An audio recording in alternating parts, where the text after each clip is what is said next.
Okay, I see we're still missing a few, but Dana, let's begin, please. So, everyone, I'm very happy to introduce Dana Gavish. You met her on our opening event. I think she's an amazing speaker, and I'm sure you will enjoy this. Please do feel free to ask questions and be as active as possible. This is your opportunity, okay? So have fun. Dana, the floor is yours. Thank you. Hello, everyone. It's a nice, rather sunny day here in Tzor Hadassah, which is near Jerusalem, and that's where I live.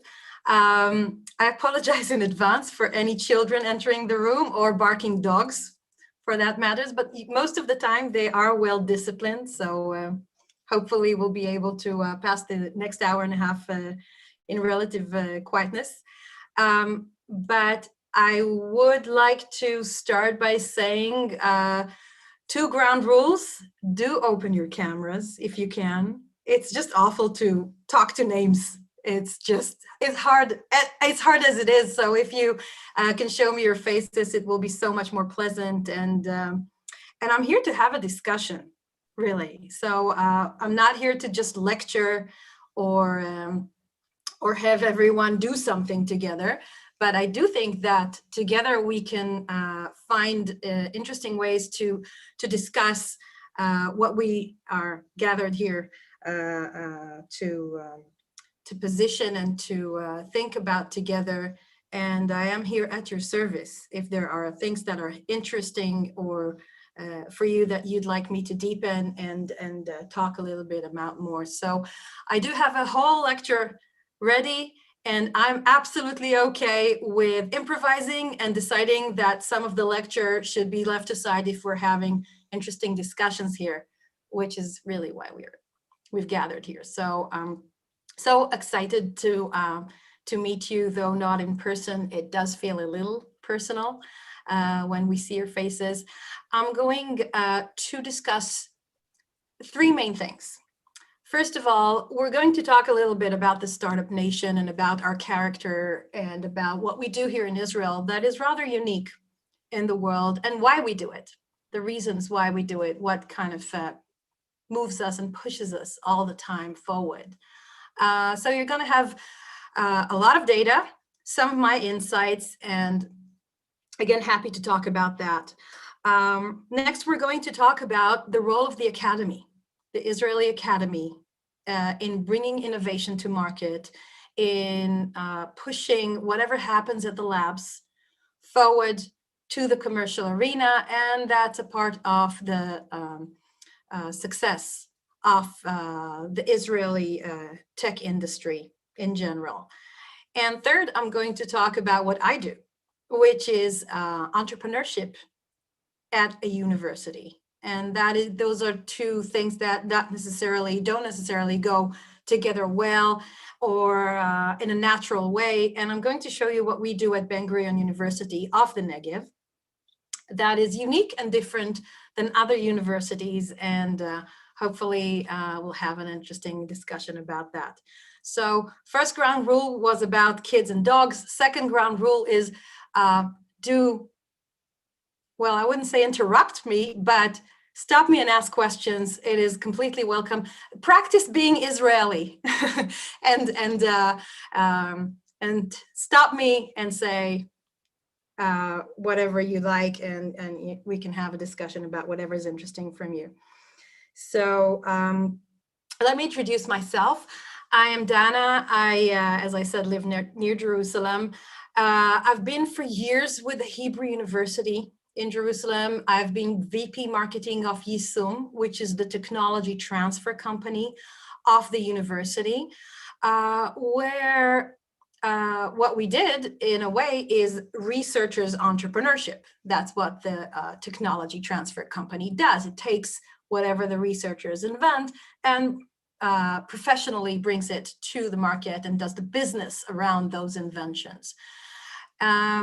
About 4 years ago, I received an offer I could not refuse from Ben Gurion University of the Negev. The Negev is the southern part of Israel, if you wish, the periphery. Wasn't a simple move It wasn't a simple move to decide to go from the Hebrew University with all its excellence and research excellence to the south of Israel, to the periphery. And I'll tell you why I made that move. When I came to visit, I realized there was a university who has a different vision and mission in mind. And that vision and mission is to develop a region. So whereas most universities would tell you that they are wherever they are for research excellence and for teaching, the Ben-Gurion University of the Negev thinks its main mission is to develop the Negev. It is the anchor of everything. You take this university away from Be'er-Sheva, well, not sure what much you have left in terms of regional development. And since the university was established there 50 years ago, we actually celebrated our Jubilee year this year with the Corona and everything. So celebrations, went, a lot of plans went undone eventually. But we do have 50 years behind us of creating research excellence, and by that drawing to the Negev a lot of the tech industry. So today, adjacent to the university, we have a high-tech park with some of the biggest R&D centers in Israel of multinational companies, such as Dell, EMC, IBM, Deutsche Telekom, a lot of the names, Wix, a lot of the names that you hear, they're simply sitting next to the university.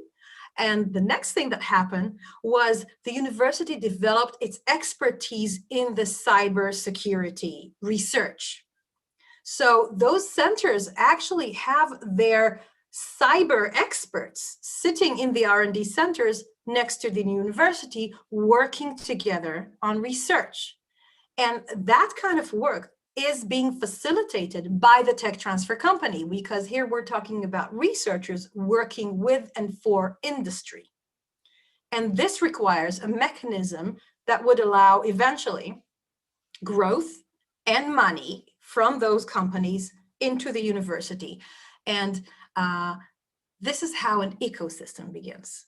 When companies see the value of sitting next to a university who sits inside the region, which is a complete periphery, because of the excellence of the research. So that's a kind of preface to whatever happens in Be'er-Sheva and the place of the university there. So I did move to Ben-Gurion University, never looked back, by the way, because my main mission was to start Yazamut 360. Yazamut is the Hebrew word for entrepreneurship. The word entrepreneurship was just too long, so we decided to switch to the Hebrew word and translate it. It's easier to explain it than to write entrepreneurship each time. I'm joking, of course, but the main mission is to combine somehow an extra layer of skill learning into whatever everyone is doing at the university. And by everyone, I mean researchers, I mean staff, management, and of course, students. So my mission when I came to the university was not only technology transfer, but to form something new, strategize around entrepreneurship with the results and the goals in mind of having more startups. But startups do not equal entrepreneurship. Startups are the result of entrepreneurship skills well used or well done. And we'll talk about that in a little while. So let's start by talking about Israel. And we kind of flow into the next things. If you have any questions, as I said, just stop me and I'm happy to answer them. I'll share my screen now.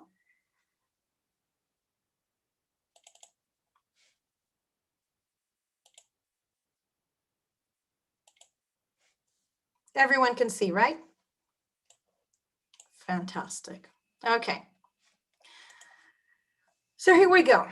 First of all, when it comes to Israel, we are quite special in the way that we've managed to encourage entrepreneurship over the past, I think, 3 decades. And there are quite a few reasons for that. First of all, today, we are and we have the highest density of startups per capita in the world. We have about almost 9,500 active companies. That's one startup for every 1,000 people.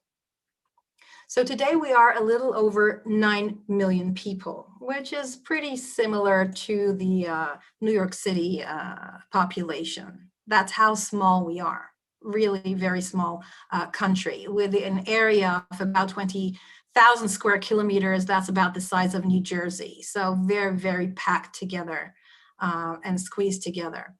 GDP is less than 2% of the US GDP. Very, very small country, small territory, no natural resources, almost none, a little bit of gas found over the years, but that's it pretty much. And GDP is less than 2% of the US GDP. However, GDP per capita is about the average of the OECD. And that's, of course, encouraging and, well, okay for us.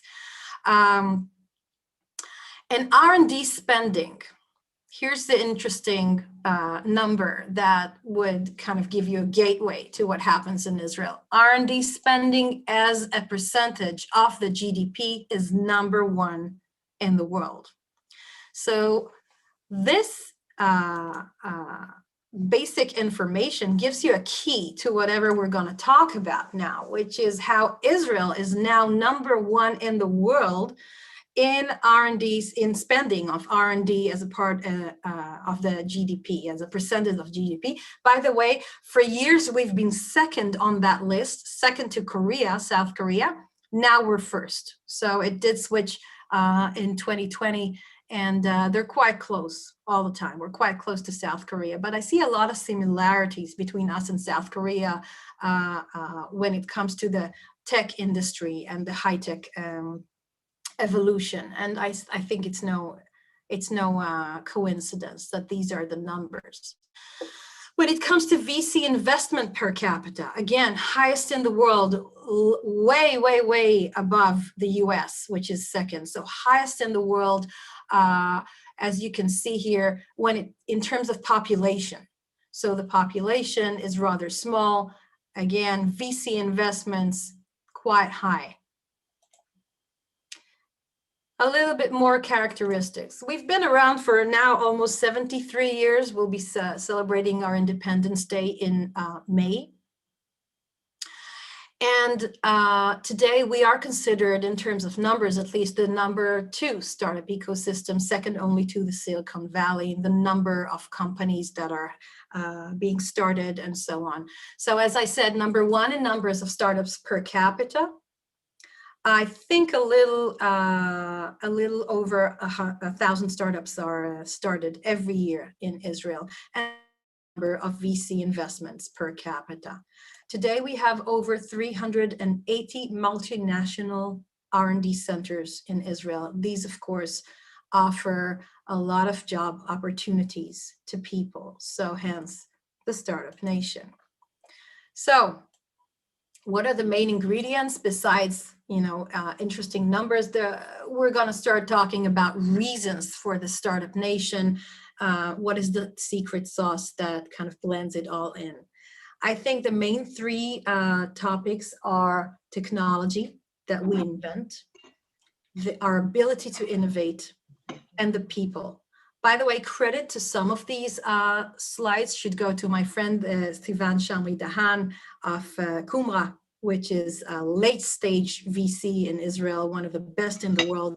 And I've been using some of her slides to update the numbers for 2020. So thank you, Sivan. So as I said, three ingredients: technology, innovation, character, which, we tend to talk a lot about our character, and I think that it has a lot to do with the fact that we are, in a moderate way, able to suffer taking risks and their consequences. So nobody likes to take risks, okay? That no one likes to take risks, and nobody likes a failure, but we do understand failure in a way that I think encourages us to try again. This is something that is built in our culture. We try. We try. Doesn't work. We've learned. When we've learned something, we can try again. It is something that is less judged here as something that kind of is point and you tried, you failed, you're gone. No, now you're well experienced. Let's try again. Let's try different. Maybe you've learned something. This is how we look at failure. And this is how we look at trying. So on top, we're a very small people at a very small place, and we need to help ourselves as much as possible. So yes, we need to think creatively, and we take responsibility at a very, very young age. We're quite restless, as everybody knows, and we solve problems because we're used to it. Because we've been around Israel only 70 years, but we have thousands of years of problem solving behind us. So it's something in our DNA that is telling us not to be satisfied and to continue going, even though hardship is here. And to continue with that, I think one of the things that is mostly driving this ecosystem of entrepreneurship in Israel is a lot of elements that are being put together. Those elements allow technology flow from different paths. So on one hand, we have the academia and R&D inside labs. We have the army, which is a big base of inventing and quick thinking and problem solving. We have corporate and private money streaming in, as we saw. We have VC money. We have our incubator system that helps early stage technologies and startups. Acceleration programs in Israel. I think there are hundreds by now. We do have government support, though not huge. The government does say this is important. So we do have government support, and in all stages, from R&D centers, we do have government support. And of course, we have the experts that help us grow all the time. So these are the main ingredients of what we call the ecosystem in Israel. And of those, of course, emerge a lot of technologies. So strong clusters of innovation across a wide range of industrial sectors, and of course, these are just a few of them, are here forming the startup nation. Strong in telecom, water technologies, food technologies that are now emerging, and of course, are so hot. Everybody talks about food tech nowadays. Ed technologies, educational technologies, definitely in the past year have been boosting and booming. Ad tech, advertising. We have some of the biggest companies in the world in that sense. Of course, cybersecurity, and I've just mentioned a few. So a lot of technology sectors where we manage huge innovation, which is interesting for the rest of the partners worldwide. And I've mentioned the government support, a lot of government guidance, not a lot of money. I showed you in the second or third slide, I think, that there is huge investment in R&D as a part of our GDP. However, this R&D funding does not, most of it does not come from government. It does come from private investments, from corporate investments, from the tech sector, but it doesn't necessarily come from the government. And that's important to say. However, when the government does invest, technology in Israelis' lives, that is leading with future technologies and inserting AI into our lives. That is developing innovation in the periphery, where they help more and develop, for example, by starting incubators, for example.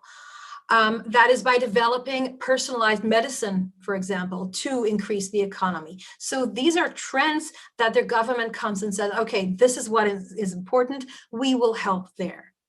For example, only the past months, huge interest in bioconversions, where they give money to, and then startups emerge, and technologies are asking for funding and receiving funding by the government. So this is how government money is directed where it's needed.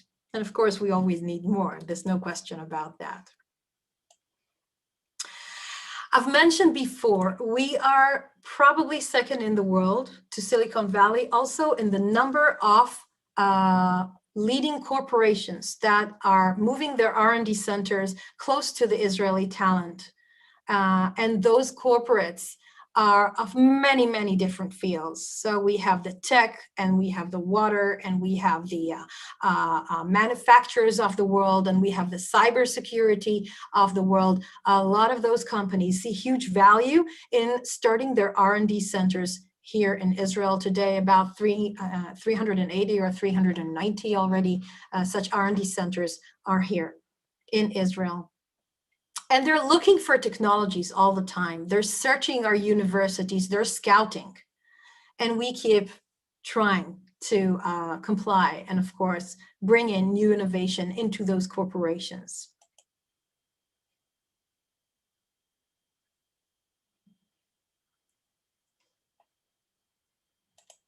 I'll stop sharing for a second because I see my slides were somehow gone.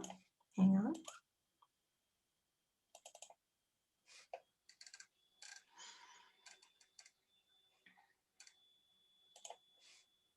Okay.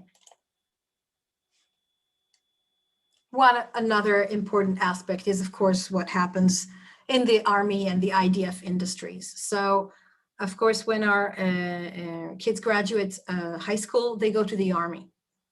When they go to the Army, what happens is that they take responsibility at a very, very young age, and they all to the best technologies there are. Cutting edge technologies in different fields. Some of them are on the tech front, some of them are on the military front, but be sure that they're there to use those technologies, to develop those technologies. And the Army today is one of the, I think, the biggest manufacturer of technology experts into the industry. So you've probably heard of the 8.1 and the 8.200 units, those that generate the most experts into the industry. Today, the industry is literally fighting over graduates of those units, and there are others that are now entering the civilian industry with so much knowledge that is needed by the companies. And of course, there are other companies such as Rafael, the IAI, the Israel Aircraft Industry, Elbit, and others that employ many people in Israel. All of them develop the best technologies there are, simply because we need them. But then we can also use them for the civilian expertise that we need. So much is being said about the startup nation. But the truth is that for many years in Israel, at least 6 or 7 years, there's been this voice telling us we're doing something great, but it's not enough. We can't just be the startup nation because we're losing. And we're losing the game in a different direction. Whereas we have all these inventions, but we're not really growing them. It's great to have ideas, and it's great to think out of the box and, develop. But at the end, those startups that we start, they're being sold. They don't stay in Israel. Many of them grow elsewhere. Why? Because we're great at starting up things, but we're not so good in developing them, and we're not so good at scaling them up, and eventually we're not good in marketing. And this is how we lose.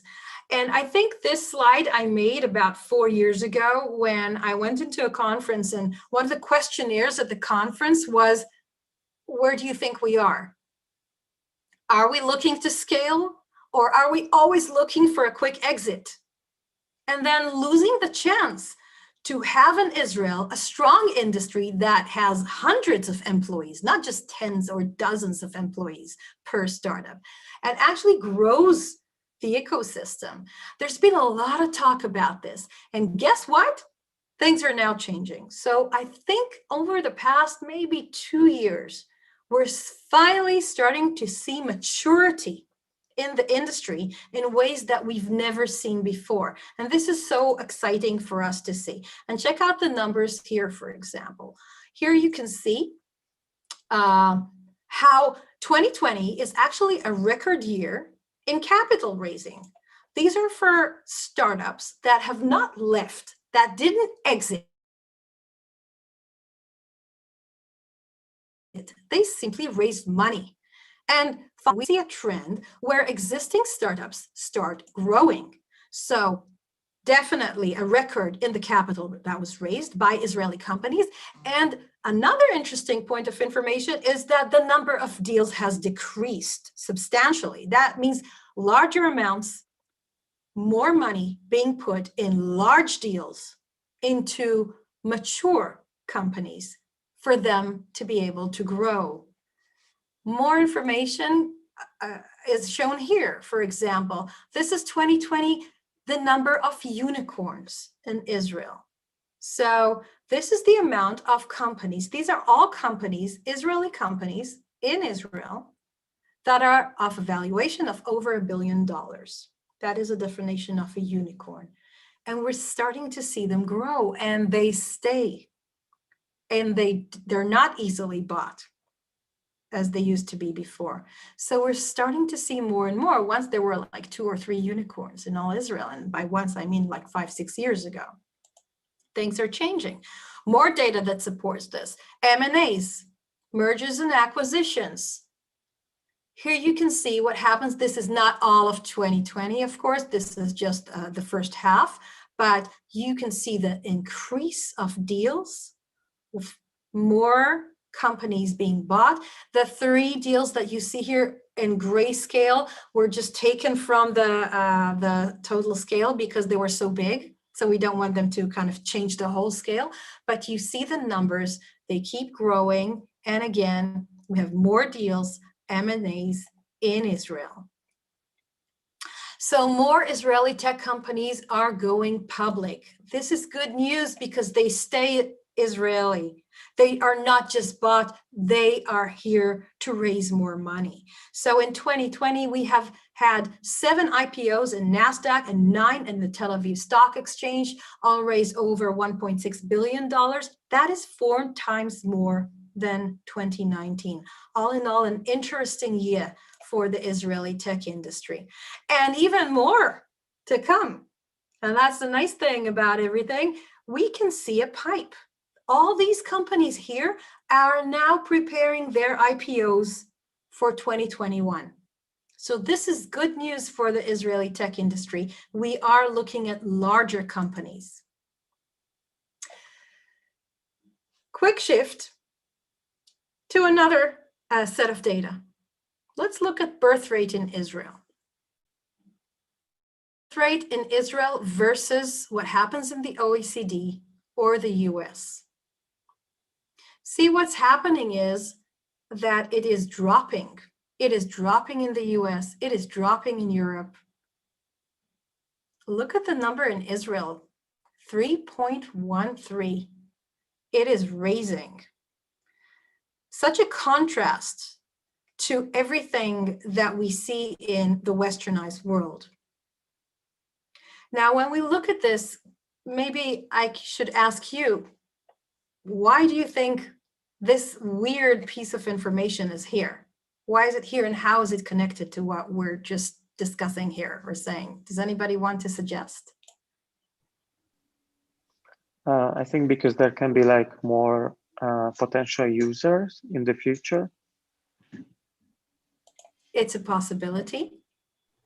More tech people. More what? More future tech people. Yes, but we're talking about now. These are babies. They'll probably use technology in like 2 years' time, the world things are going, but they're not using technology now. I remind you that Israel is one of the most expensive places in the world. I think Tel Aviv is much more expensive today, even than New York or London. Cost of living is ridiculous. The number of salaries that you have to put in to buy an apartment is ridiculous. Why are people having so many kids? Can't it be that the religion is behind as well? That the what? The religion, those religion. Orthodox people. The religion, it could be a part of it. However, secular Jews have an average of almost, I think, 3.5 children per family. That is the secular part. I mean, I have 3 kids. People keep asking me when I'm having the 4th. Okay. So something is definitely weird in Israel, especially connecting to the number of kids, cost of living. What could be the reason? Any other suggestions? Okay. Maybe the environment, when it's a little bit worse to live for the people, psychologically, they put more children to survive. You've been through wars and etc. Maybe that's the reason, that constant threat or this rush environment behind living in Israel, making people have more kids to survive. Correct. We're on survival mode. And we are always on survival mode. This is, of course, me saying that, okay? But I think the connection between the ridiculously high birth rate in Israel, the fact that we keep having children no matter what, and the fact that we develop technology and we expert in how to transfer it and grow it, I think it has a lot to do with our survival mode. We never settle. We don't sit here quietly, because if we did, we would not have missiles to protect us or an Iron Dome. We would not have desalination technologies to help us drink water, which is scarce.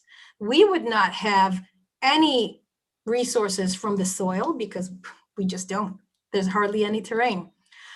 We would not have food if we didn't develop food technologies. We would not have so many other technologies that simply protect us and help us grow here. And that is, I think, one of the secret sauces of why we are the startup nation. I think we're still on survival mode. And I think because of that, we have this mentality that we need to stay here. We need to preserve what we're doing, and we need to grow it all the time. That has a lot to do with the way we perceive ourselves and why we invent technologies. So let me show you the next generation. This handsome young man is my son. This was actually taken a few years ago. He was at the 7th grade, I think, 7th or 8th grade when this photograph was taken. Now, as I said, when I started this talk, I live in Tzur Adasa, which is a small village next to Jerusalem. We have one high school in Tzur Adasa, only one. But at that high school, when he entered junior high, he could choose from 3 different entrepreneurship programs at no cost for the parents. So that means that the education system understands that he should try.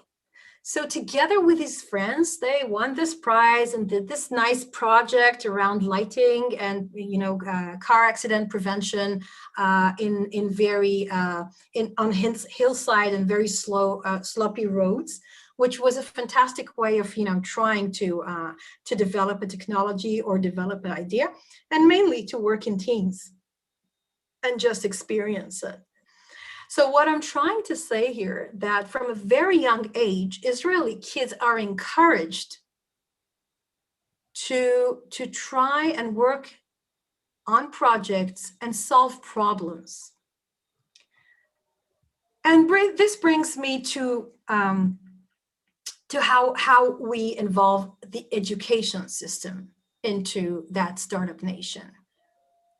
I'm going to stop and ask you if you have any questions or any comments to what I've just said about the Startup Nation, and then we can start talking about universities.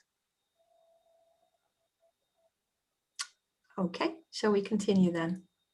So if you take this necklace as a metaphor, I would argue that we would be the first bead. Universities would be the first bead of the Startup Nation. We would be the beginning where technologies evolve and develop, and there's a long way to market. And it's not always easy, and many of the technologies stay eventually inside the academy. They don't go out. They're not developed. But those who do have a huge potential of changing our lives. And let me give you a few examples. So here are just a few of them. These are all drugs that were developed at the Israeli universities. Doxil is a chemotherapy for ovarian cancer. Exelon used to be the leading drug that came from the Hebrew University, treats the symptoms of Alzheimer's disease and dementia, and was manufactured for years by Novartis. Erbitox, Azilect, Rebif, and of course the Copaxone, the leading drug for MS, that was developed at the Weizmann Institute and then later on sold by Teva Pharmaceuticals. All of these were sold in billions and brought in millions of dollars to the Israeli Academy in royalty money.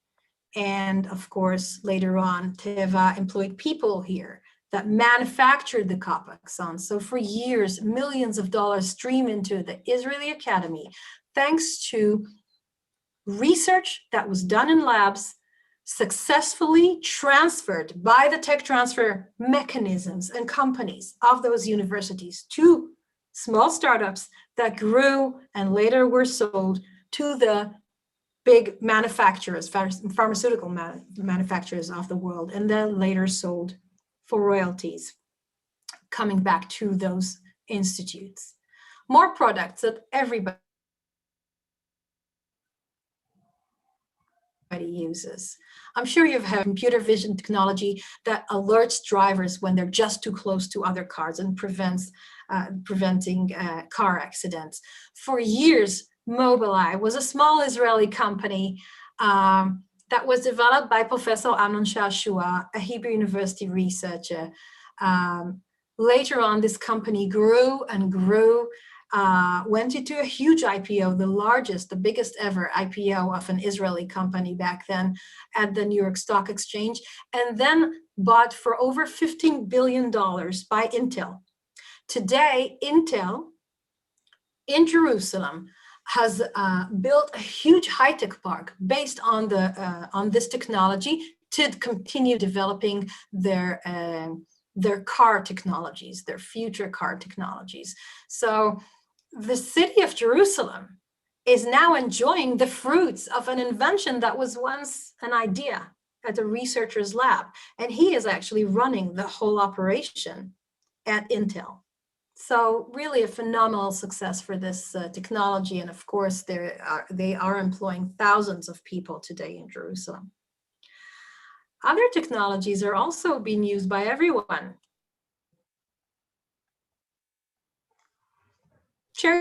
These are bringing millions of dollars to the universities that developed them, and they continue to grow every year. These hybrids, they continue to grow everywhere in the world, thanks to research done at universities. Fiber optics were developed at the Tel Aviv University, first by the university, and today are, of course, being used everywhere. The barcode reader, the smart cards that are being used everywhere in our transmitters and televisions today, all of them were developed at Israeli technology, at Israeli universities, and later on brought to market by technology transfer companies. So moving a little bit, zooming in into universities, let me say this. I am, of course, a representative of Ben Gurion University of the Negev, which is a special university, and you can see why I love it so much. In about half an hour, you'll understand why I even you'll understand better why I love it so much. So at BGU, what we have today is about 20,000 students. It is teaching today about 33% of the engineers in Israel. And together with another engineering college at the Negev, which is in Beersheba, about 50% of the engineering force in Israel is now being taught in Beersheba. We are ranked among the top 50 young universities in the world. We are 50 years old. And of course, a lot of advanced degree programs are also offered to our students. Major areas of expertise are here on the slide. A lot of cybersecurity that I've already mentioned before, but of course, other technologies, chemistry, nanotech, agrotech, environment, and drug. We have the National Institute of Biotech Research at our campus in the Negev, and we have another campus at Sde Boker, which is experts in desert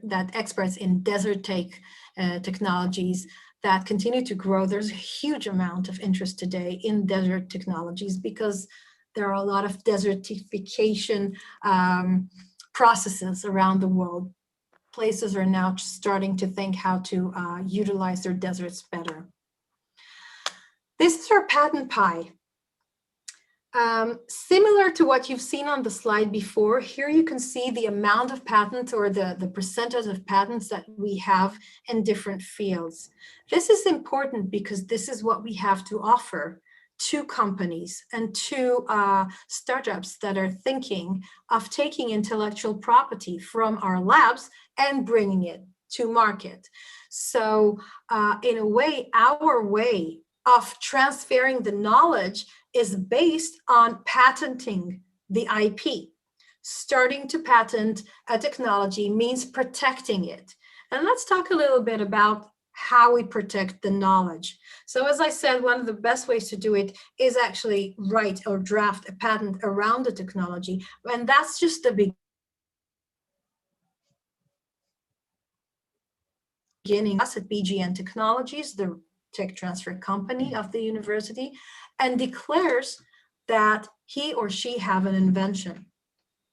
When they have an invention, we take it to a patent committee and decide if it's worthwhile patenting. We check if it's new, we check if there is competition, we check if there's a market for it.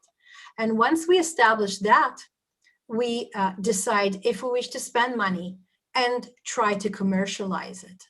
So the essence would be to protect the asset, which is intellectual at the moment, and then see how we can find commercial partners that can do the R&D, that can take it from the lab and continue to spend money on the R&D and eventually create a product.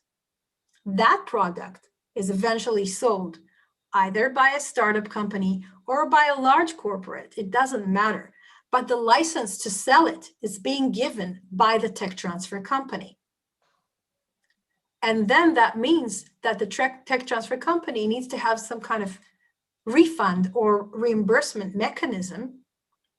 It could be in the shape of royalties. It could be in the shape of exit fees once a company is exited, or milestone fees. But eventually, we'd like to see some of the money from the product sales come back to our researcher and to the university, since we've spent a lot of money on the research. So one of the best mechanisms would be royalties. It is a win-win mechanism. Why? Because the company is already selling and giving us a percentage of whatever it sells for. So royalties for products vary between 1% to 5% of product sales, but eventually a company will give some royalties and they will be shared with the researcher. So whenever a researcher is actually successful in bringing a technology to market, the university also reimburses the researcher personally. So the money is divided as follows: 40% to the researcher's pocket, to his or her bank account. Another 40% to the university, and another 20% goes to the lab. So 20% to the lab, 20% to the researcher's pocket. Altogether, researchers see about 60% of the royalties and enjoy them. That's not a bad incentive. When it comes to starting up companies, we share 50% of the equity that the university or the tech transfer company on its name receives with the researchers. So 50% of equity goes personally to the researchers that develop. These are nice incentives to ensure that the researchers will be a part of the process and are happy to spend money and time and efforts on the tech transfer process. And eventually those technologies will come to market. Shall I pause and ask if you have any questions?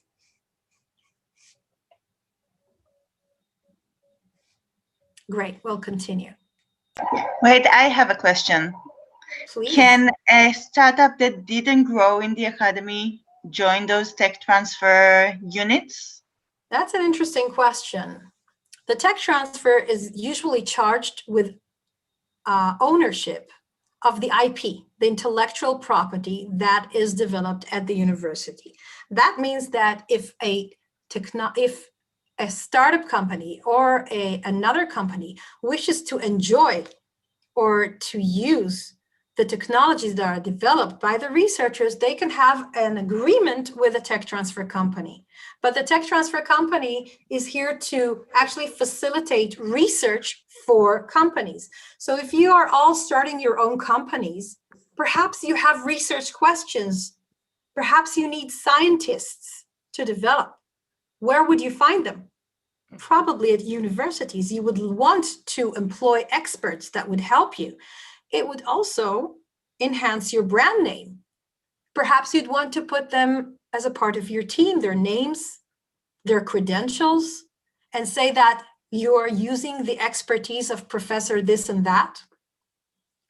And for that, you would probably need to talk to the university's technology transfer company and say, okay, can I have his or her consultancy or research project, a joint research project, or license a technology that is developed by a researcher. All those are being facilitated by the tech transfer company. I hope I've answered your question, Dal. Yes, thank you. Great. So this is a kind of two-way street, if you like. On the one hand, we have technologies that we wish to bring to market. On the other hand, there are startups or companies outside the university that would love to have the advice of experts and researchers. And some of them are world-leading experts in their fields. And that, of course, enhances the value of the startup that is using and enjoying their advice. All of these are facilitated by tech transfer companies. So let's continue.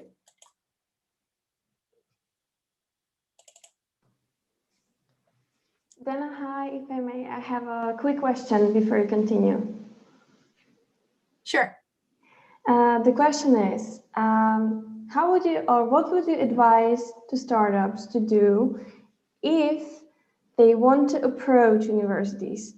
Let's say we're coming back to the V4 region, and exactly like you said before, they had a startup, they thought of something, but they're not in touch with the university, they're not in touch with experts, and it would be really useful.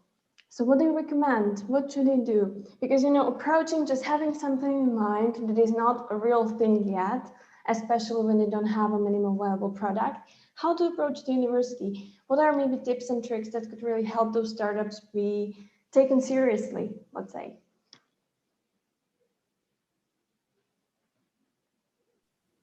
So one of the ways is definitely to partner with the right researchers. To do that and to find them, you need to dig in deep, probably into their articles. I assume that if you have already an idea, you know what it is.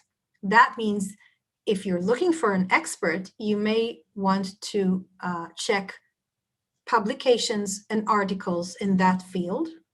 You may want to check what is in the literature, and then you find your experts because they keep popping up, those similar names. You'll see them again and again.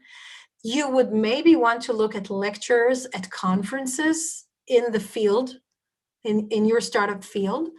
And many of the connections that we have at the tech transfer company actually are generated when the researchers are approached by companies.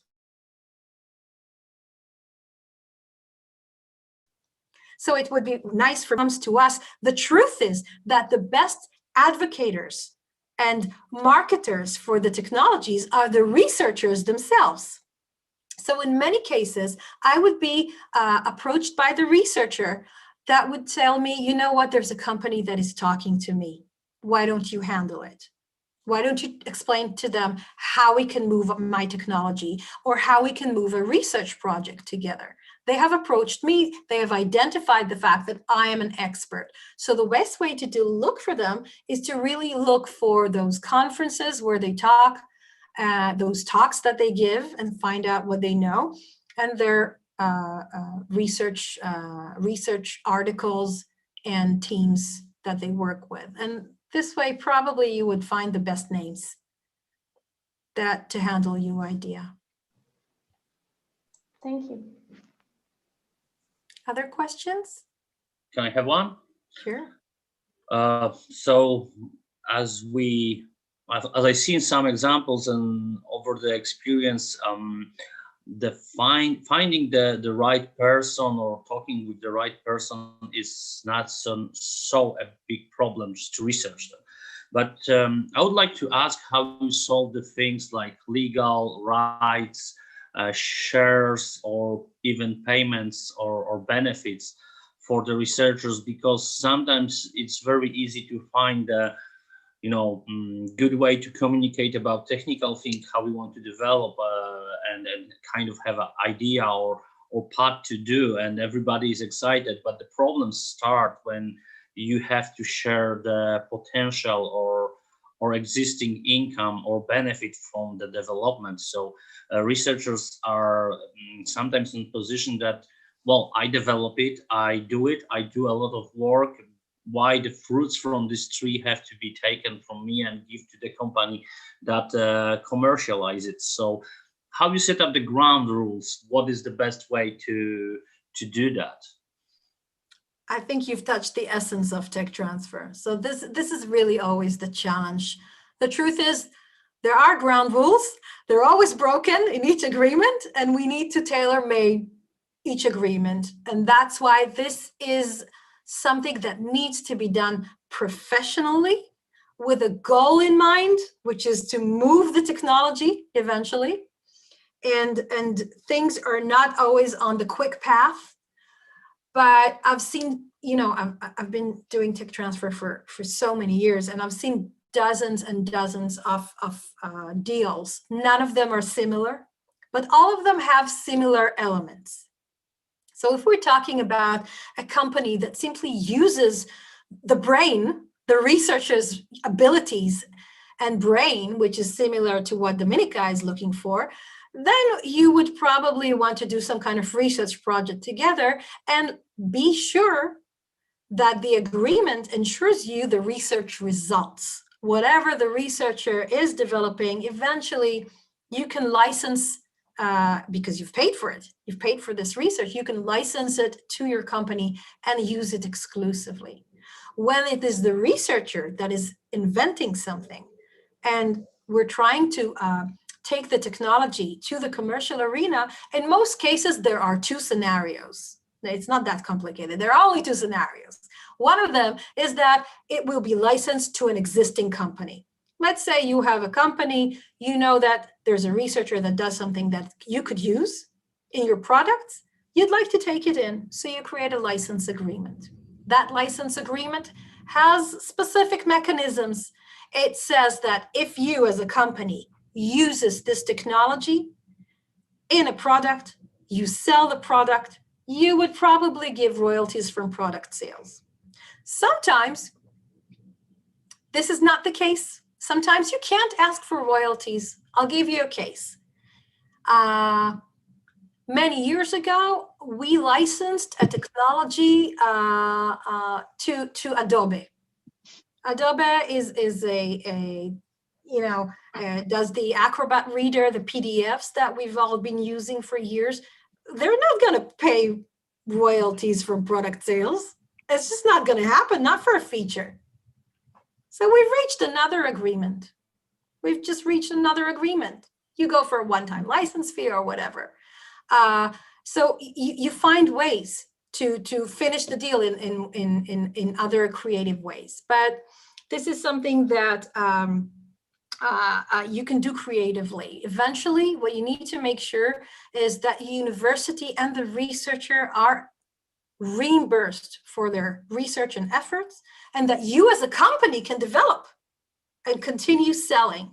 There's a line that has a lot of gray in there, but the mechanisms, they can be used in different ways. So one mechanism is milestone fee. Another is license fee. As I said, if we're starting up a company, we can have an exit fee mechanism. The company could simply be bought at some point, and then the university would get some kind of benefit. One additional question: do you use mechanisms like having some shares to the researchers and things like that? Because at the end of the day, this is also the thing, like they would like to have some shares of the company. So it's like a lot of different ways to do that. Right. Okay, I'll have probably more questions afterwards. That's still the time of the other. Oh, this is perfect. I said I'm not married to my slides, so I like having a discussion. I think it's much more interesting, and I'm here to answer your questions. And just to add, I think you're correct. And the fact that we give equity to the researchers, or as I said, whatever equity the researcher receives, eventually he shares with the university 50% of it. So you need to keep in mind that if you give equity to a researcher, at least in Israeli academy, you have another partner or equity holder, which is the university on your cap table. But eventually, these are the mechanisms, and you can play with them creatively in a good way, okay? To make sure that eventually the researchers are getting their own reimbursed and benefits from their for their inventions. And of course, the scenario that we spoke about. Two major scenarios. One, that you have a company and you're licensing in a technology. The other scenario is that the technology is that was invented at the lab, and then perhaps we're starting up a company around the technology. So this is very much like scenarios, because universities like to brag and show off with their startup.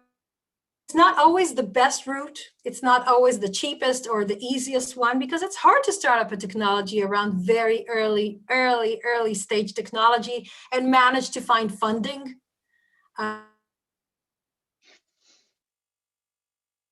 And we're here to help them grow. And I'll show you some creative ways how we do that at the Entrepreneurship Center.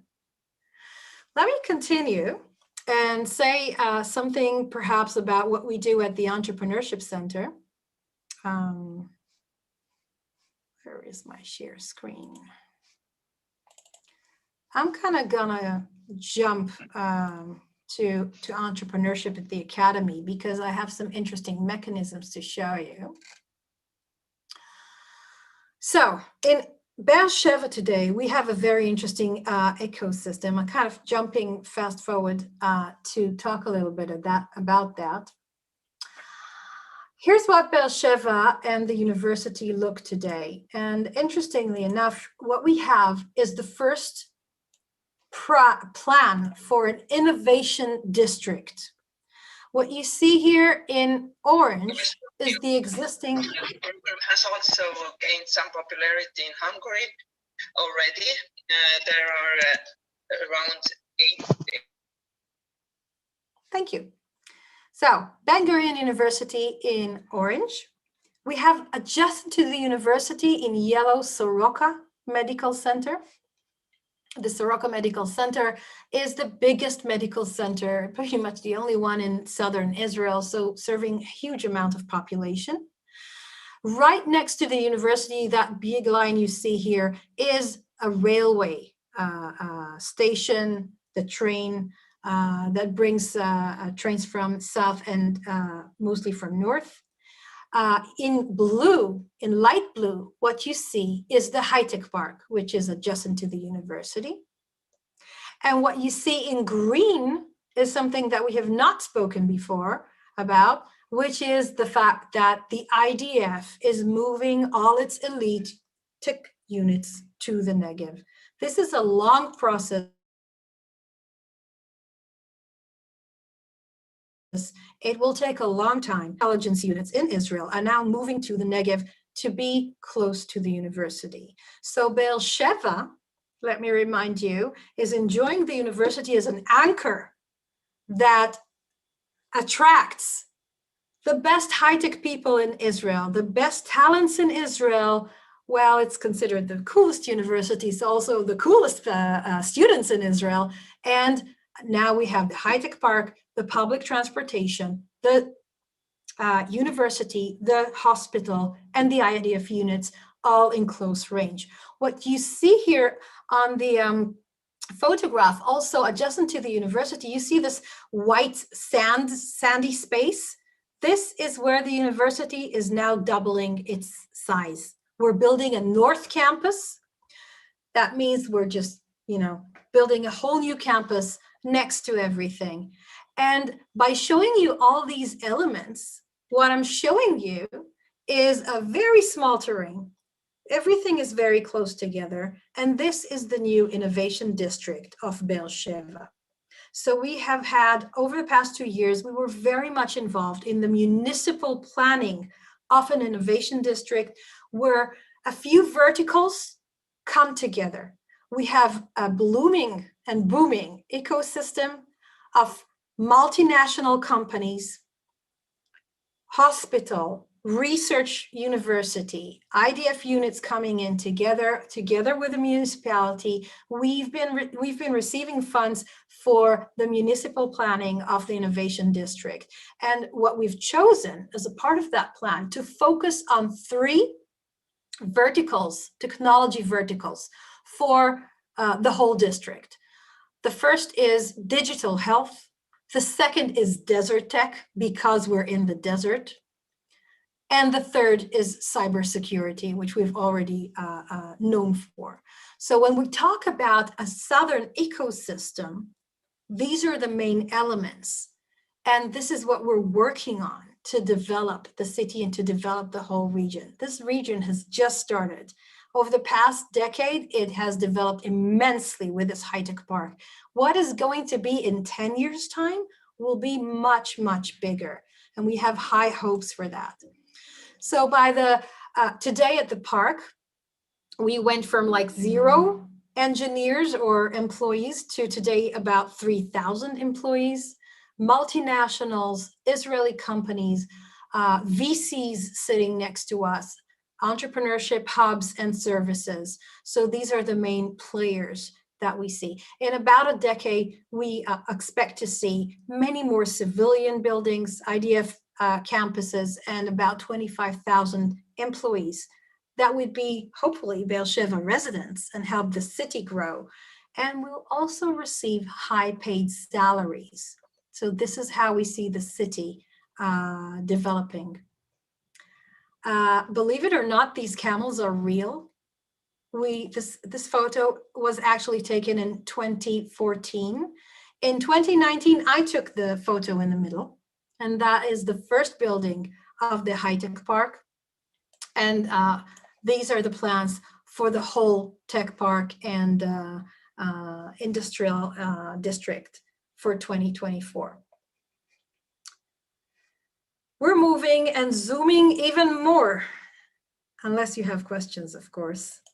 to entrepreneurship at our university. Let me show you what I've been doing over the past 2.5 years. I have another question, actually, Dana. Sure. From what you were saying about Beersheba, and from what I know as an alumni of Beersheba, you're talking about what I see as corporate responsibility of the university to the city. Do you think it also applies to startups? Should they consider topics like SDGs and corporate responsibility when it comes to planning their growth or even in their current phase? You were a little cut off. Can you repeat the question? When it comes to corporate responsibility, where do you see the startup role in it? Should they take it into account? Should they care about SDGs and topics like that? Or is it something that we can stay far from until we reach the corporate level? No, I think it should be top to bottom, across, wherever. I think we never should.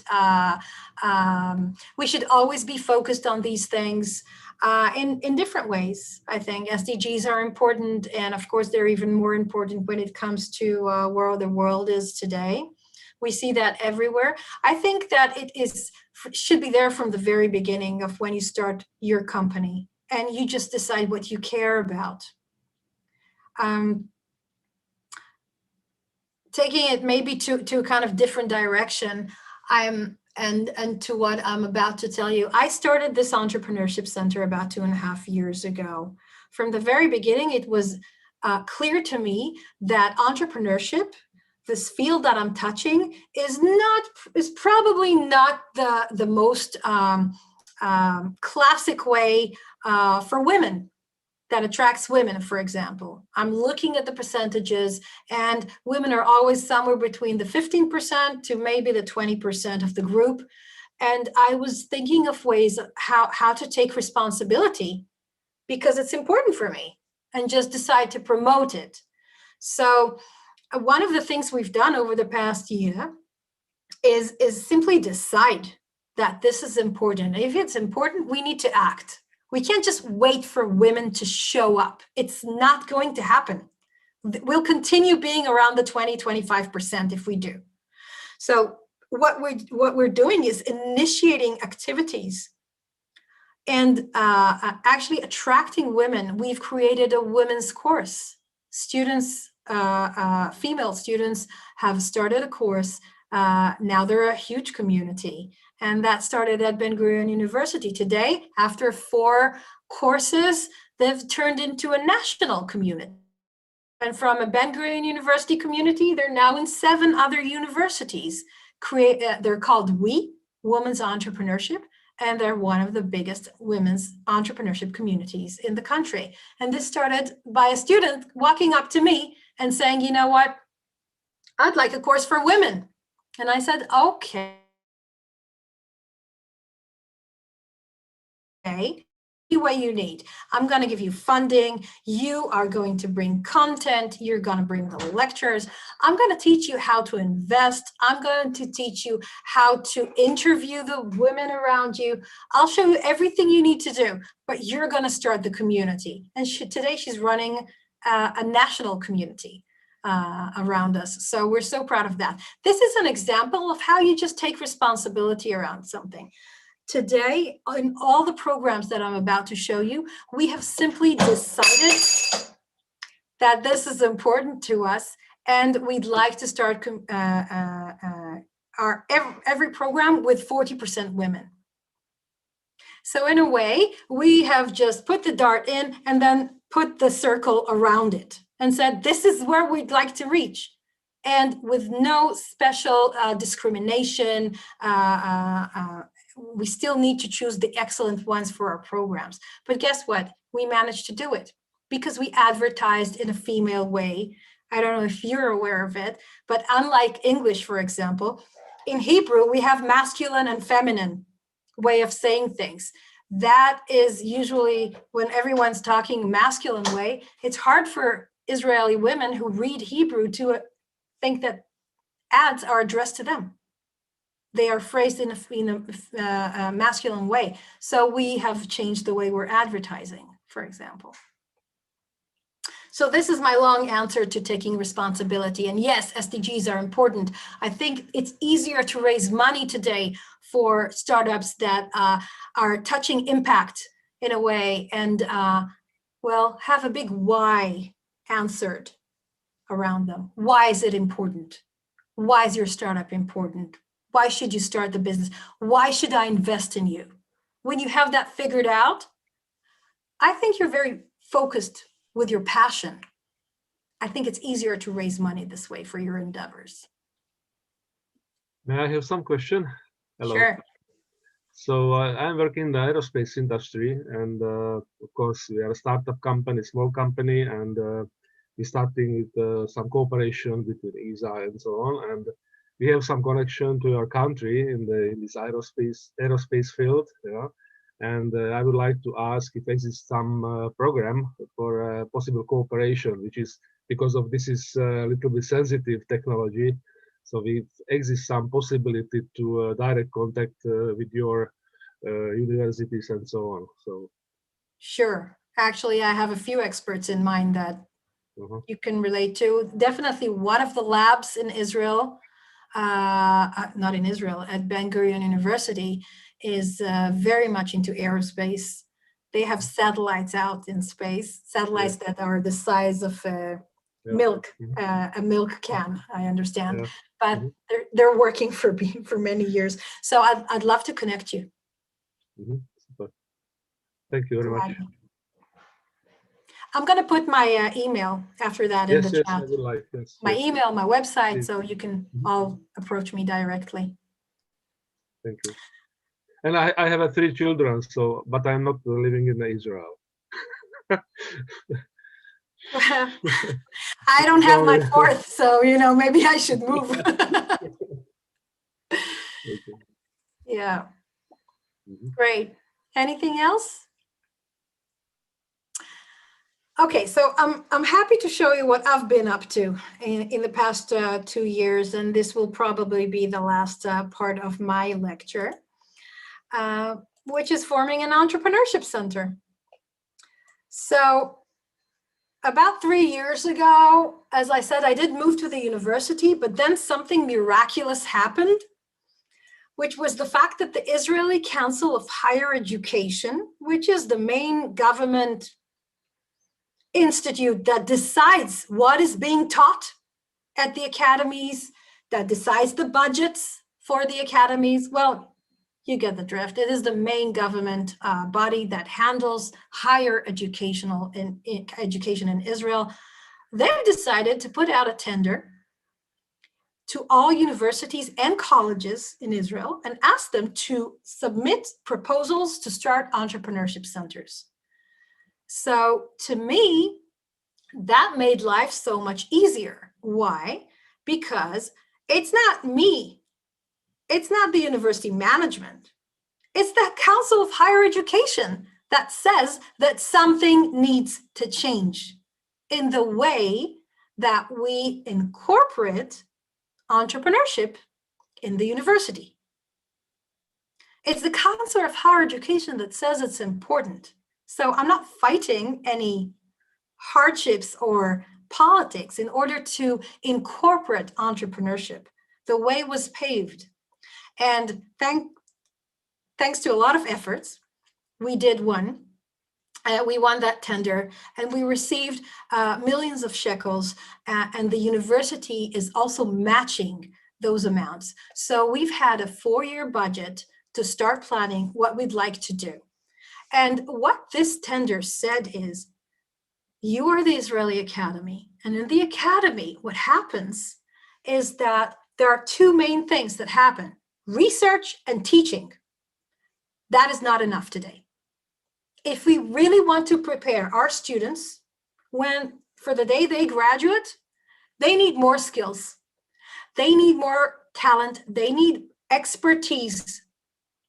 And in a way, my definition of entrepreneurship is exactly that. It's a toolbox of skills. If you ask me what entrepreneurship is, I will never say startups. Startups are one result, excellent result, of entrepreneurial skills. But I'm an entrepreneur and I'm a hired person working at a university, but I'm an entrepreneur within my organization.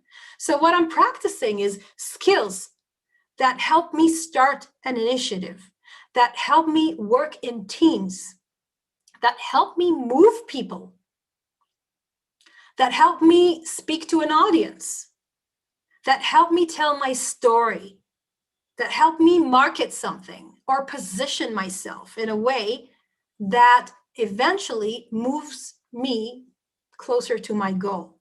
And in a way, my definition of entrepreneurship is a toolbox of skills that we all use in today's lives.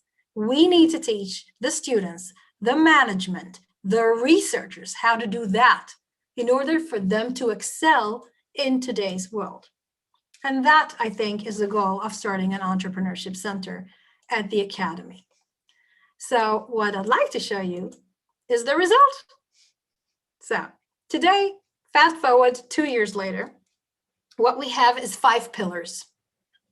Those 5 pillars are, at the center, Cactus Capital, which is a $1 million fund that supports and invests in student entrepreneurship.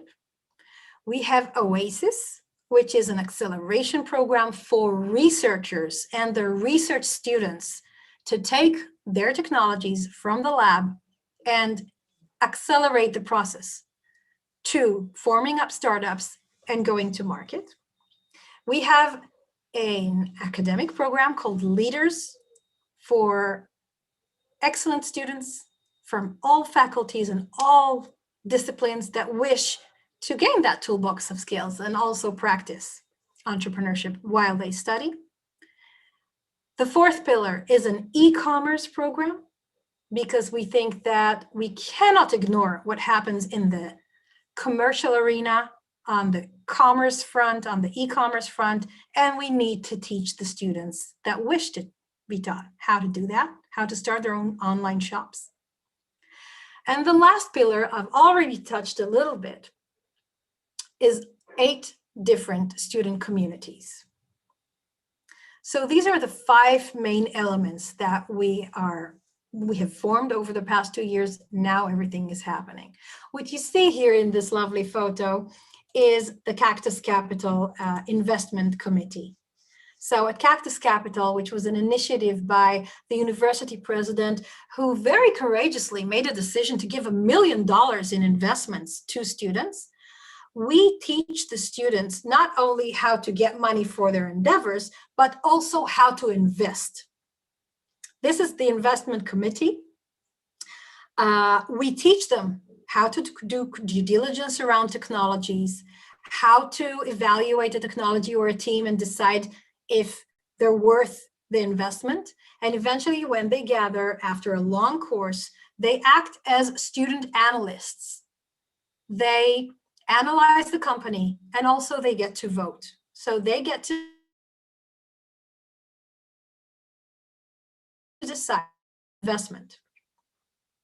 The nice thing about Cactus Capital is that when we've started it, I decided it was clear to me that I have to have students on the management team. So the student you see here holding the camera was actually a 4th-year undergraduate student. He was running a student community, and I invited him to join and start the fund. And he did a miraculous job starting it. So we have students running the show, student analysts that we've trained and taught how to evaluate technologies, investing in technologies that are invented by their fellow students. Students investing in students, all run by students. This project is creating a huge vibe at the campus. Huge vibe. Because we're telling them your ideas matter to us. We'll even give you the pocket money to start. And we'll give you the proper education, how to decide if you wish to invest in companies. So Cactus is the first project. We've already invested in 24 different student startups. Some of them are already exited, and money starts to come in to the fund now through those exits. So we're so glad to see that, we're there. This is an educational experience, but the way they graduate, I see them writing on LinkedIn, their titles. They don't just write BGU student. They write, I'm a Cactus Capital analyst. I have my own startup company. Different titles, different student experience, different learning experience, and they work really hard to do so. This is not credited, non-academic, but still they see a huge value in it. And my goal in mind is that when they go and show up for work interviews, job interviews, they will shine when they show their CVs. They will have a completely different story to tell. And hopefully our graduates will have a better starting positioning when they apply for jobs. So this is Cactus Capital. The second project I've mentioned is Oasis. This one is for researchers. You see here pictures taken from the videos they made, their pitches on the demo day. These are researchers and research students pitching a business proposal, a business plan to investors, and they did a fantastic job. I've never seen researchers pitch their research like this. So we're happy to help them bridge that gap that we've spoken a little before of taking early stage technologies and actually molding it or melding the technologies in a business structure that would interest investors.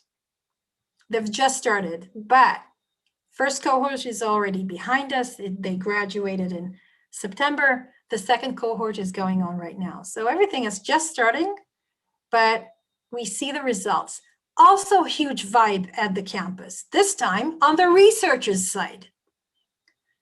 So what am I gaining? I'm gaining a new training available for researchers that would ease that gap of business funding and hopefully give a better start to the technologies, to the startups that we're forming. These are our leaders. Leaders, as I said, are students in their last year of their bachelor's studies. Some of them are in the fourth, some of them are in the third. They actually managed to meet without our permission. We don't permit the students to meet right now, but they did it anyway and took this photo.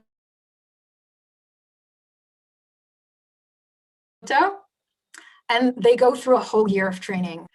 This is academic. So this is my academic program. They go through 4 courses, which are credited in, they're being taught in in amazing ways. Very unusual ways. And on top of that, they get workshops, personal and soft skills training. And on top of everything, they work in teams and start their own companies. So they're doing a phenomenal job. They've only started in the fall, but it's great to see what they're already having. We've had a pitch day by them like mid-semester, and they had some fantastic things. So you see me smiling because I can see that we've chosen them well. We've selected them well, and they're doing great stuff. That's the Leaders Program. And the last program that I've mentioned is the e-commerce program. So again, here we have students that are learning how to start their own shops. It was a long selection over the summer to see who we'd like to have in this first cohort. And it's good that we chose them this way, because here we also checked if they are risk avert, how willing they are to take risks and to actually invest in businesses. We are teaching them how to start from scratch, how to choose their product. It's really hard to start e-commerce businesses in today's competitive world. So they're going through a whole 6-month training with eventually having they'll have 15 new businesses in the e-commerce arena. And we've just started with this one. We're probably going to grow this immensely. The truth is that when we started publishing this, within 1 week, We've had almost 240 applicants. That's in like 7 days. And this is not credited. This is not academic. So everything is extra. When we interviewed them, the students said one thing: I'd like to prepare for my future. I need to take care of my future. I need to know more things. So we know we're in the right direction with these programs, and this is where we're going at. Some of the researchers that are graduates of the OASIS program went into the papers. This is a Bedouin researcher. He's an expert in computer science. What this says in Hebrew, the title of the newspaper was the fact that he was a kid that grew up in a village in the Negev with no electricity and no water. And today he's a professor in computer science at Ben-Gurion University and has promising startups in AI. This is actually in ad tech, advertising. So anything can happen if you have a strong anchor and you know what your goal is. Really anything can happen. These are a few startups by the Cactus Capital students. One of them here uses AI to alert lifeguards on the beach when someone is in distress. I mean, when you think about it, why wasn't this developed earlier? I mean, obviously lifeguards need help in beaches. Why would they only look around by their own eyes and not have a technology to tell them that someone needs help? This is what they do.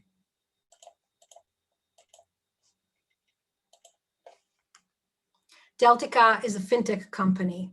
Already went into the Techstars Acceleration Program, which is the best in the world, and have already a new investment in mind. So they are a technology for banking that we've invested in. Very interesting for banks, for decision-making in banks. I've mentioned the communities, 8 of them in different areas. This is our way of reaching thousands of students around communications, about medical device, around cognitive sciences, around women, as I've mentioned. These are the women, and this is the woman that started the whole community, Karen Hod. The truth is we've only just begun. 2 years is not a long time. We've just begun. These are our numbers. They're not that high, but I'm so proud of what we've managed to achieve in a very little time, very, very short time period. And the future is, you know, hopefully we are going to have many more graduates that will be successful. And I can't end this presentation without a word about my amazing team, because this is not something that I've done alone. I have amazing experts. Some of them are very young. For some of the team here, this is their first job, serious job, paying job.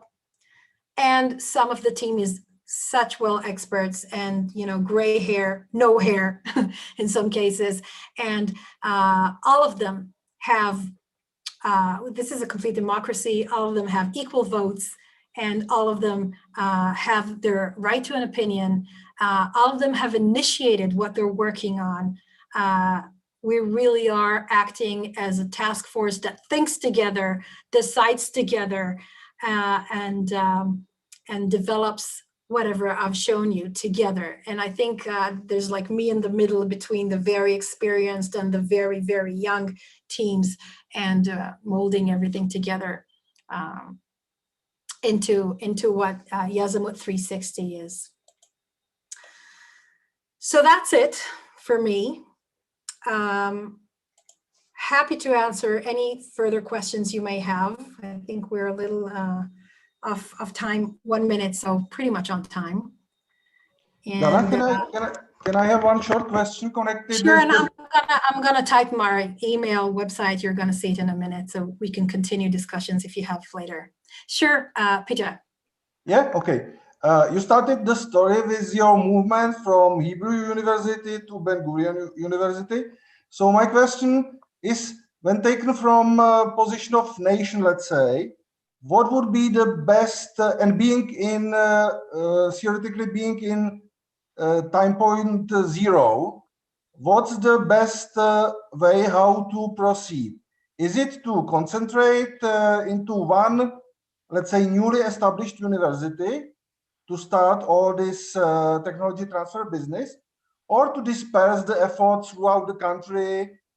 I mean, especially what I have in my mind is if the, say, classical universities or the big one, the oldest in country, have the same potential to do this business as newly established universities like you describe what's going on at Ben Gurion University. That's all, I guess. Okay. Let me ask a question. What is your goal? What are you looking for? I'm just curious. I mean, Okay, so just what's your opinion, or what's okay? Because I don't know the situation in whole Israel. So if you have the experience, you can tell us if which way is the best way. So again, the question is, what are you looking for? But if you're not sure and just, looking to partner with a strong university, all universities in Israel are excellent. All of them are in the top 500 in the world. What you need. If you need fantastic research, then I would look for the best expert. It doesn't matter where they are. Look for the best experts, like Dominika is looking for. If you are looking where to study, then it depends what you want to study. And again, look for the excellent lab to study at. But I think that what Ben Gurion University is special at is really the fact that because it has this different mission of developing a region. I mean, you don't hear about that from other universities. The Hebrew University does not think that it's its role to develop Jerusalem. It's not the role of the university. Okay. Whereas at Ben Gurion University, we know why we wake up in the morning and go to work. It is because we need to develop the Negev region. And, this person behind me is Ben Gurion. He was our first prime minister. He actually went to live in the Negev as an example.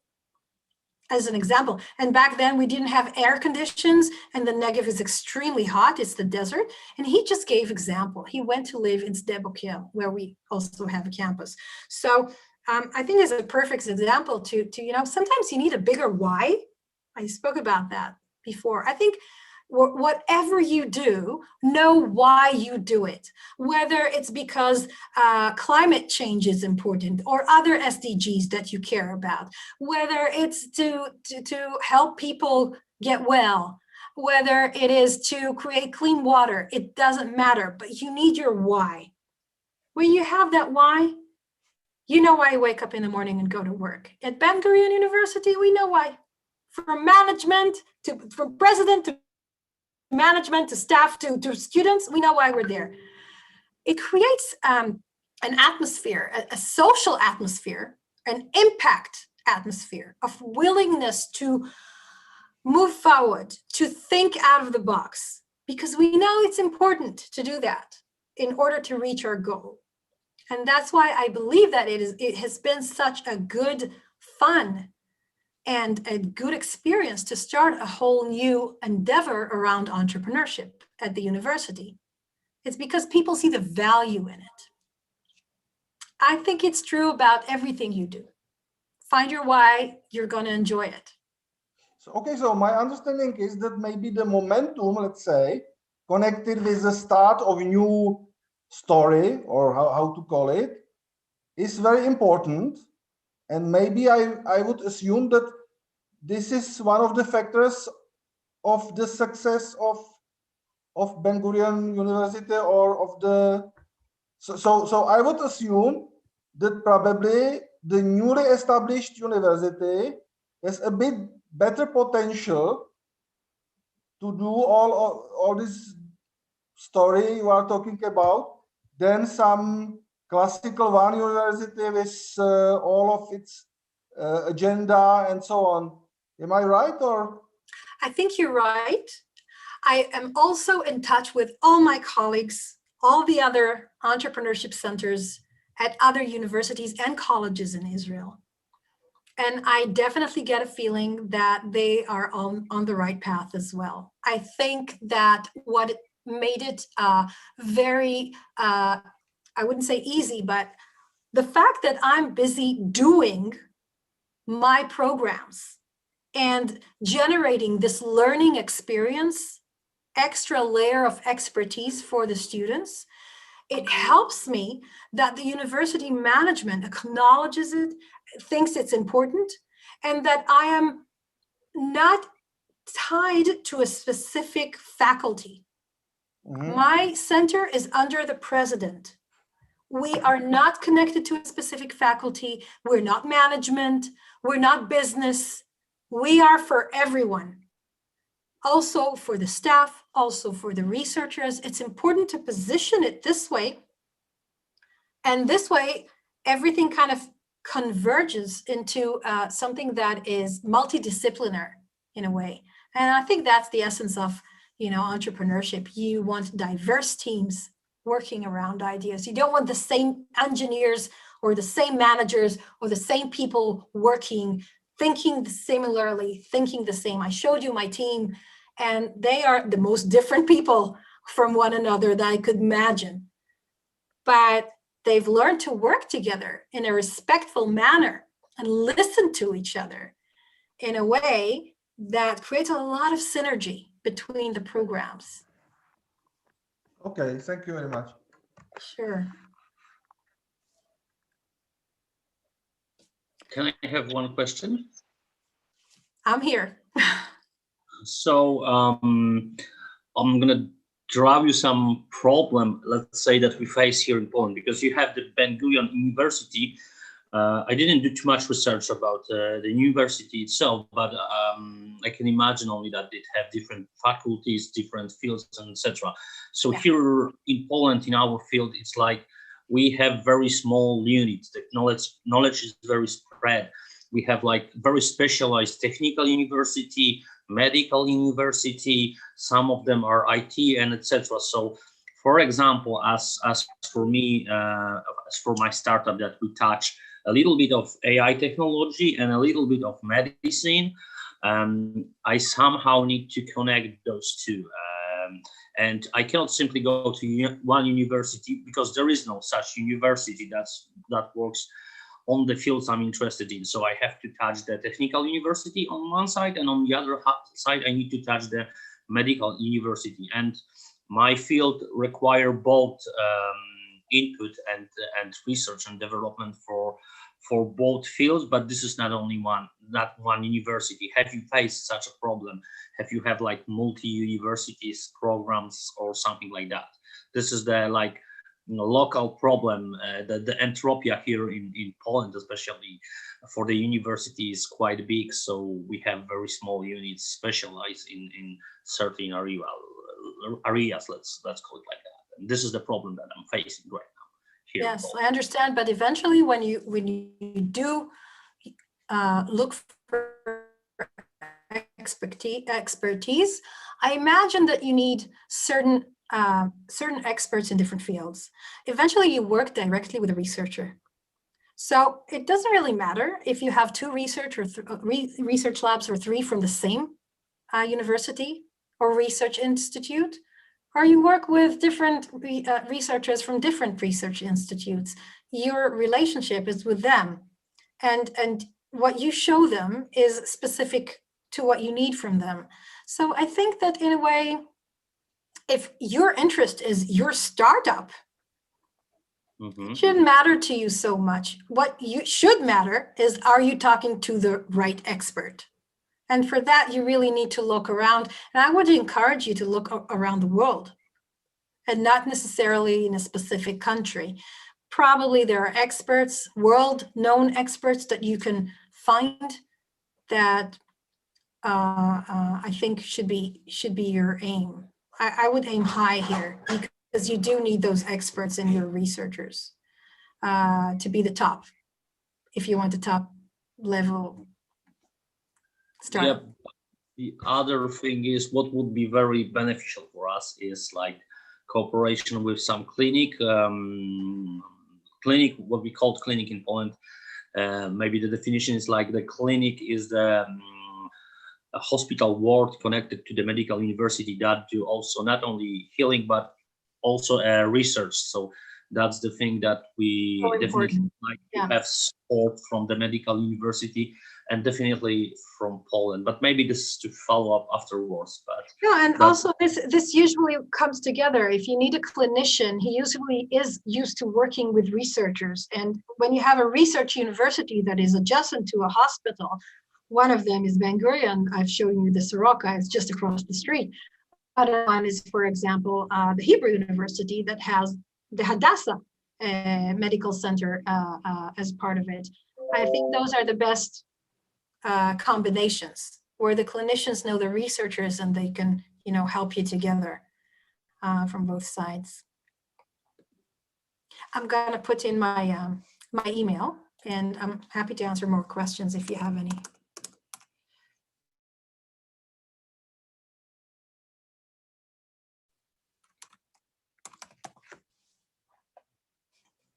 Oh, I see. I put it privately. Hang on.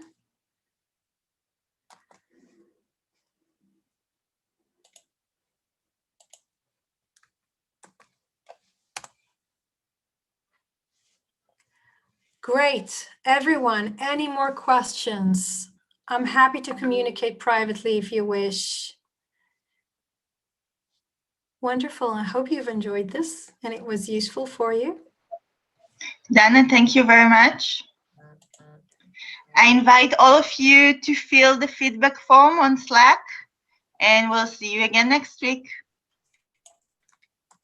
Thank you. Thank you so much, everyone. Enjoy the rest of your day. Thank you. Thank you. Thank you a lot. Thank you very much. Very Bye. much, Dana. Bye-bye. Thank you. Bye. Bye. Thank you very much. It was very encouraging. Good Really. luck. Good luck with all your companies. Thanks. Bye.